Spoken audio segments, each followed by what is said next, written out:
शिंदे शाह मुलाकात पर विधायक अंबादास दानवे ने आज प्रेस कॉन्फ्रेंस में तीखी प्रतिक्रिया व्यक्त की। दानवे ने कहा कि देश के गृह मंत्री को जाकर यह समझाना पड़ रहा है, यह पूरी स्थिति हास्यास्पद है। मुख्यमंत्री खुद दिल्ली जाकर गृह मंत्री को जानकारी देते हैं, इससे ही राज्य सरकार की असहायता दिखाई देती है। दानवे के इस बयान से राजनीतिक माहौल में एक बार फिर हलचल मच गई है।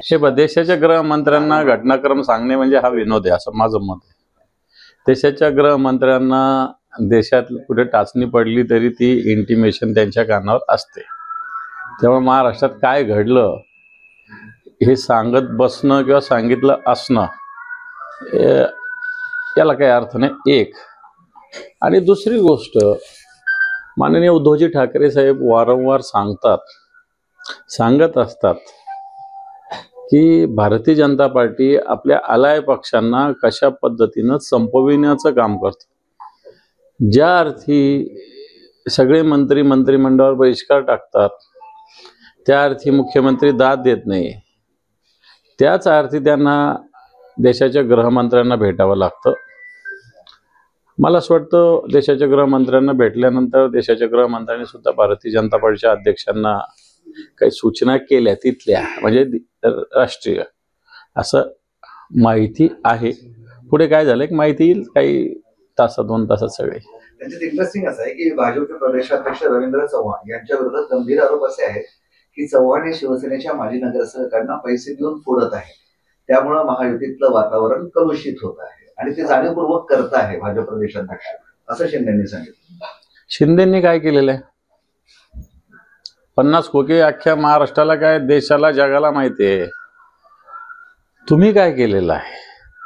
आणि तुम्हीची जी संघटना आता अशा पद्धतीने फोडाफोडीवरच अवलंबून आहे। कोणाला 10 कोटी, कोणाला 5 कोटी, कोणाला 2 कोटीचे काम, कोणाला 5 कोटीचे काम, हे तर तुमच्या संघटनेचा पाया आहे।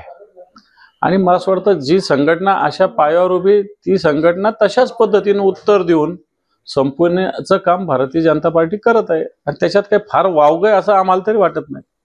त्यातला एक इंटरेस्टिंग मुद्दा असा होता की शिवसेना प्रमुख बाळासाहेब ठाकरे स्मारकाच्या अध्यक्षपदी राज्य सरकारने उद्धव ठाकरे यांची अध्यक्षपदी नियुक्ती केली, ही त्यांची पोचवृत्ती होती आणि हे सुद्धा त्यांनी मांडलेलं मला नाही वाटत, कारण याच्यात योग्य पद्धतीनं शिवसेना प्रमुखाचा स्मारकाचा पहिला टप्पा झालेला आहे, दुसऱ्या टप्प्याचं काम सुरू होणार आहे। त्याच्यासाठी उद्धवजी ठाकरे साहेबच अध्यक्ष नेमलेले आहेत, परंतु मधल्या काळामध्ये उद्धवजी ठाकरे साहेब मुख्यमंत्री असल्यामुळं त्यांनी ते सोडलेलं होतं आणि पुन्हा एकदा त्यांना रिइस्टेट केलं। खरं तर हे मागच्या 1-1.5 वर्षांना पेंडिंग आहे हे सगळे विषय, त्याच्यामुळे शिवसेना प्रमुखाच्या स्मारकाचं काम रखडलेलं आहे। आपल्याला माहिती नसेल, पहिला टप्पा जरी झाला तरी अजून बरंच काम बाकी आहे।